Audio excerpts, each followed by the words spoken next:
Hello বন্ধুরা, welcome to my channel. তোমরা সবাই কেমন আছো? আশা করি তোমরা সবাই খুব ভালো আছো।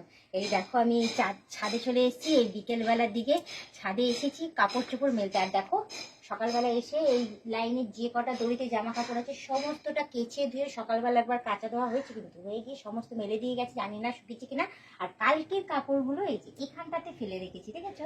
কালকের কাপড়গুলো যা শুকানো শুকিয়ে গেছে, রোদটা দেওয়া হয়নি বলে, যাই হোক রোদ খাওয়ানো হয়নি বলে এখানটাতে ফেলে রেখেছি। একটু রোদ যদি লেগে যায় তাহলে ভালোই হবে, তুলে দেবো। তো এখন আপাতত দেখি এখানে কি কি শুকিয়েছে, সেইগুলো আমি আগে এক সাইডে সরিয়ে রাখি, রেখে তারপর আমার যে ভিজা কাপড়গুলো সেগুলোকে আমি মেলবো।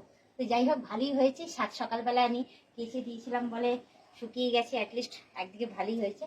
এগুলো এখানটাতে রাখি বাবা, যাক অনেকটাই শুকিয়ে গেছে। তো অনেকগুলো জামা কাপড় আছে রেগুলার, দেখো কত কাছে আমি শুধু ভাবো, তোমরা অনেকেই বলেছো বৌদি শুধু সারাদিনে অনেক কাপড় কাচো। তো তোমাদেরই মধ্যে মানে তোমাদেরই মধ্যে একজন আছে বন্ধু যে আমাকে বলেছে, বৌদি আমি তোমাকে ওয়াশিং মেশিন গিফট করে দিচ্ছি, তোমাকে হাতে কিছু কাপড় চোপড় কাচতে হবে না, তুমি ভীষণ কাপড় কাচো, অনেক কাপড় তোমার লাগে কাচতে, তোমার অনেক জামা কাপড় নোংরা, তুমি তাহলে ওয়াশিং মেশিনে ধো। তো যাই হোক সেই বন্ধুকে আমি বলে দিই যে আমার রাখার জায়গা নেই গো, আগেও বলেছি এখনো বলছি যে আমার রাখার জায়গা নেই, আমি হাতে কাঁচাটাই বেস্ট, জানো তো? হাতে থুপে থুপে এমন এমন করে কাচবো, হ্যাঁ, তাহলে বেশি পরিষ্কার হয়। আমার মনে হয় মেশিনে কাচার থেকে হ্যাঁ ভালো করে এরকম করে ভিজাবো, ভিজিয়ে হাতে থুপে থুপে আছাড় মেরে মেরে এরকম এরকম করে কাচবো, ওটাতে সুন্দর পরিষ্কারও হয়, ঝকঝকে ফকফকে হয়। আমার জামা কাপড় দেখবে সবকটা একদম ঝকঝকে ফকফকে। তাই চলো এদিকে রাখি। এটাও বেশ শুকিয়ে গেছে, তো জিন্সের প্যান্টটা আমার শোকায়নি, তো ওটা ওইদিকে রেখে দিই এবার এদিকটাতে আসে। দেখো কত জামা কাপড়, দেখেছো? সমস্ত জামা কাপড় আমি এদিকে একে একে মেলতে থাকি। তো তার মাঝখানে তোমাদের একটা কথাই বলবো যে যাক পুজো তো শেষ হয়ে গেছে আমাদের এখানে, আর কোনো পুজো নেই। এবার রিল্যাক্সে এবার বলবো যে একটু থাকতে পারবো, একটু রিল্যাক্সে ঘরের মধ্যে বলবো স্টে করতে পারবো, আরাম করতে পারবো। হ্যাঁ, আর একটা কথা বলবো যে এবার পুজো শেষ, তার সাথে সাথে শীতও পড়ে গেছে, বেশ ভালোই লাগছে। আমাদের ফ্যান চালানো আমি বন্ধ করে দিয়েছি, এখন আর ফ্যান চালাচ্ছি না। মানে এমনি ফ্যান ছাড়াই থাকতে পারছি, দেখতেই পাচ্ছ আমাকে যে আমি ঘামছিও না, বেশ সুন্দর রয়েছে। হ্যাঁ, তো এদিকে আমি বেশ কাঁচা ধোয়াও করছি, বেশ আরামেই রয়েছি, দেখতেই পাচ্ছ কাজের স্পিডটাও বেড়ে গেছে।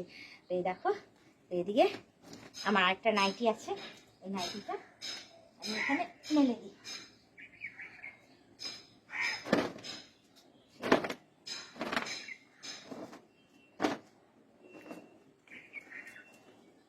এই প্যান্টটা আমি একটু ঝেড়ে নিয়েছি, ঝেড়ে নিয়ে তারপর মেঝে কি বলো তো, জামা কাপড় যদি একটু ঝেড়ে ঝেড়ে যদি মেলা যায় না টান টান করে, মনে হয় যেন যখন শুকিয়ে যাবে তখন মনে হয় যেন আয়রন করা হয়েছে, আমার আর দ্বিতীয়বার আয়রন করার কোনো দরকারই পড়বে না। তোমরা জানোই যে আমি নিগড়াতে একদম ভালোবাসি না, মানে নিগড়াতে আমি পারি না, যার জন্য আমি কি হচ্ছে এই জামার জলটাকে এরকম এরকম করে ঝেড়ে ঝেড়ে নিচ্ছি।